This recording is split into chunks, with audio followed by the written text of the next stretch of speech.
I recently did a video where I drew random characters from memory, and let's just say the final result turned out less than ideal. Despite the fact that these were characters from shows that I watched a lot growing up, I was super surprised at how wrong the final results ended up becoming, so I thought it might be a fun idea to take this challenge one step further. I'll be drawing a character from memory over and over and over again till I eventually feel like I got it right. I think it'll be really fun, so let's get into it.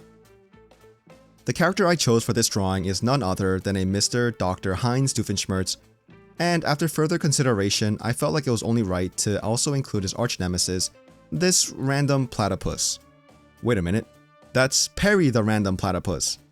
I mainly chose these two because I had a lot of fun drawing Phineas and Ferb from the other drawing from memory video, and I absolutely just adore this show. For this drawing attempt, I didn't really know where to start exactly. After all, it's been over 10 plus years since I've last seen the show. I ended up just using a circle to help me transition to Doofenshmirtz's triangular head.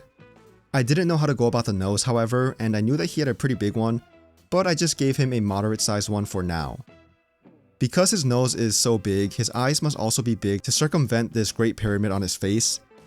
I basically just did the same eye shape in the Phineas and Ferb video from earlier, and the rest of his face was pretty much just a lot more guesswork. But where there wasn't guesswork came from Doofenshmirtz's outfit. Everyone knows he wears a lab coat, so I knew that's what I was going to draw. I decided to have a bit of fun with the pose and to make him look a bit surprised because, as you'll soon see, Perry the Platypus will be there to attack him, and at this point he shouldn't be surprised anymore. After all, Perry pretty much attacks him at a daily basis, so that's more on Doofenshmirtz. Speaking of Agent P, I was feeling pretty confident with this design since he's pretty much a rectangle with eyes. However, I didn't really know how to do the eyes to begin with. I ended up just making it look the same as Dr. Doofenshmirtz, which may or may not be correct. The next trouble came from the mouth, and I wasn't sure if he had lips or a beak, so I started with the lips, and yo, why are you looking at Doofenshmirtz like that, Perry? I ended up removing the kissy lips because they looked a little cursed, and I gave him a beak instead, and he looks so much better. It was at this point I realized that I wasn't really drawing Perry the Platypus, but instead I was drawing the little penguin toy from Toy Story 2. Do you guys remember who that is? I did a little drawing to give you guys a visual.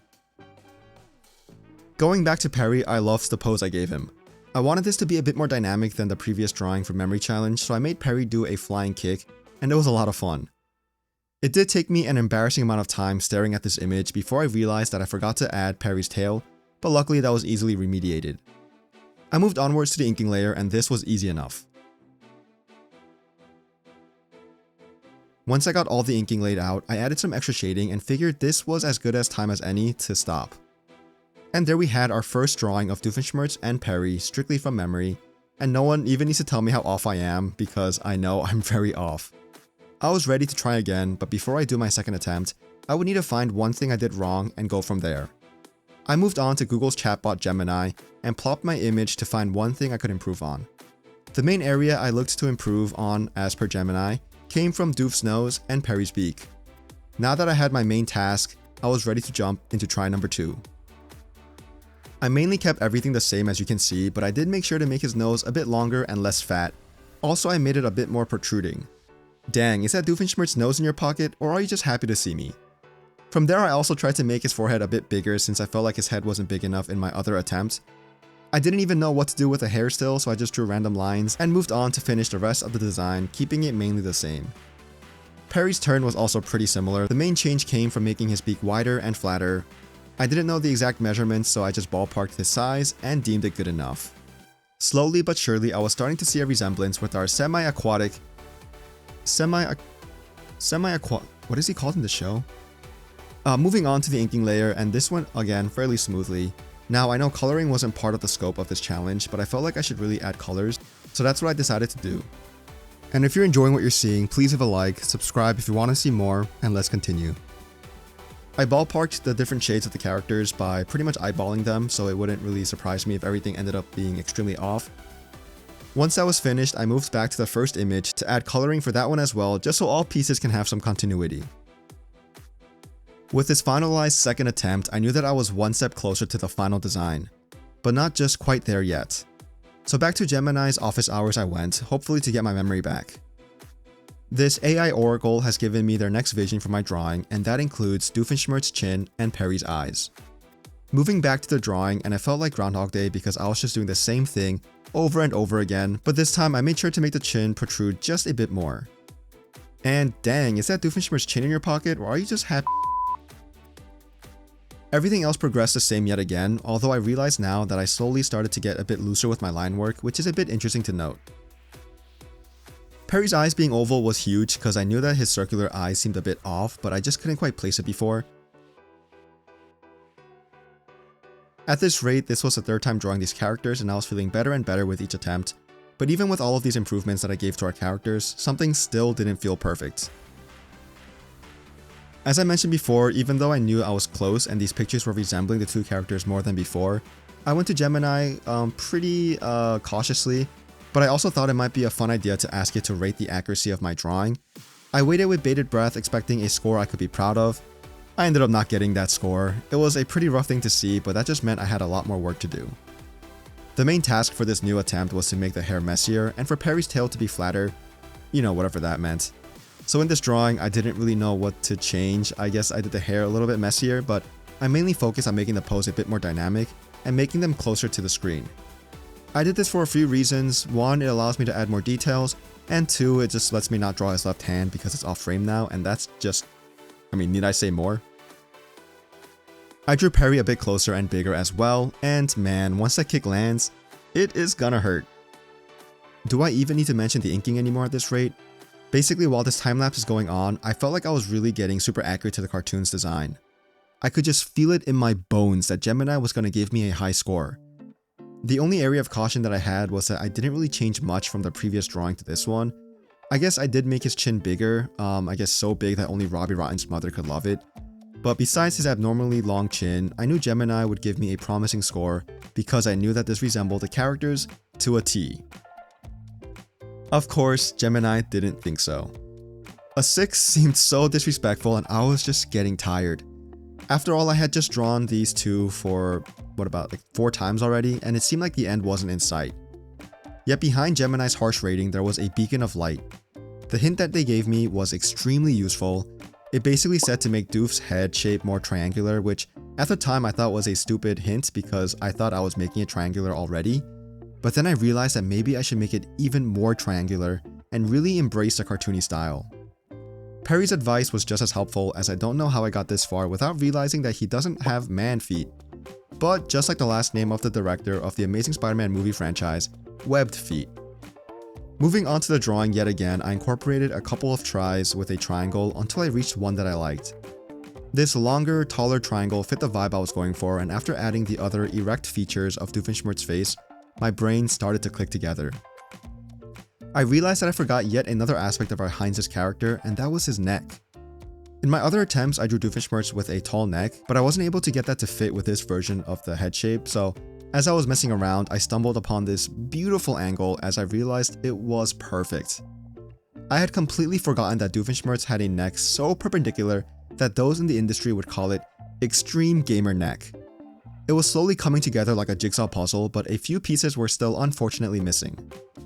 Perry, on the other hand, was looking more and more complete with each passing attempt, and the webbed feet proved popular with our test audience. Test audience being me. I didn't mention in the previous attempt, but I changed up the coloring style to make it more like markers, and I did the same style for this one as well. I think it just looks so much better, and I was feeling very proud of this drawing. Unfortunately, that pride lasted all but 2.3 seconds, and yeah, I was feeling all sorts of emotions. Tiredness, frustration, hunger, anger, confusion, but honestly just mostly tiredness. I had been drawing continuously for a few hours now and it was getting quite late. I knew that I wasn't going to let that stop me, however. After all, I was almost at the finish line. It is a marathon, not a sprint. So for this drawing, I channeled my emotions and placed it onto the face of Doofenshmirtz. The way he looked at Perry was the way I looked at Gemini's increasingly harsh rating system. His eyes filled with determination as his hands no longer held in surprise, but retaliation. I was ready to get a good score. And yet there was Perry looking as smug as ever as I used Gemini's advice once again to have his eyes be separated from each other to truly get that platypus look down.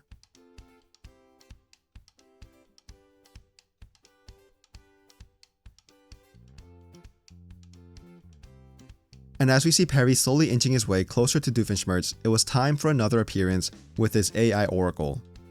No progress was apparently being made, and at this point, I finally figured it out. I shouldn't try to seek validation from others. I guess in this moment, others just means an AI chatbot. Instead, I realized that I should be finding validation from within myself. I mustered up the strength to give this drawing one more good old college try. After all, it's what he would have wanted. This is for Heinz, not the ketchup.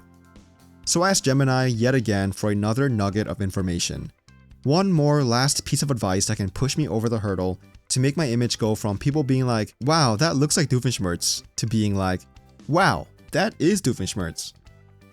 And I got what I needed. It's something small, but it belongs on a huge package.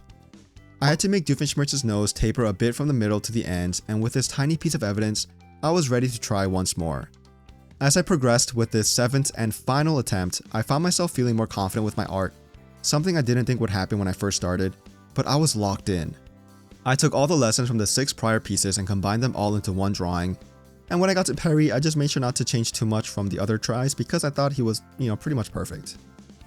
I forgot the inking layer to give this image a sketched look. I applied a watercolor aesthetic to the final drawing. I forgot my decision to forgo the inking layer because I thought the sketching layer looked too messy. I added shading, and finally, I was done. I didn't need to look at Gemini any longer because I knew that I was free from this beast. I knew that it was perfect, and that was all I needed. But actually, let me just check real quick.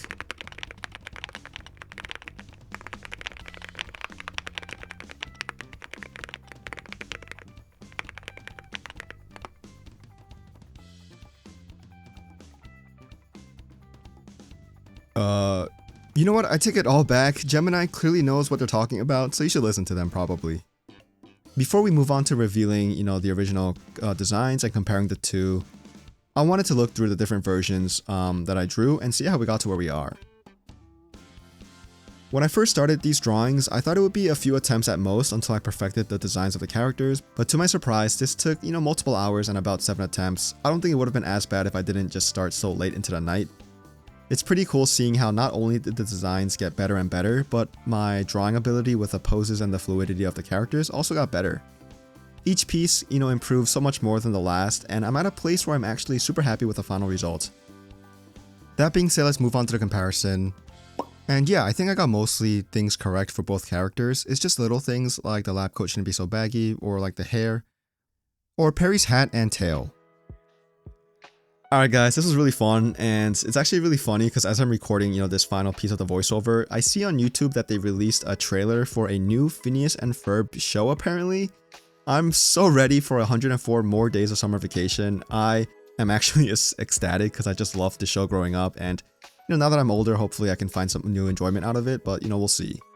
But yeah, that being said, thank you so much for watching. Please give the video a like if you enjoyed, subscribe if you want to see more, and most importantly, I hope you have a great rest of your day.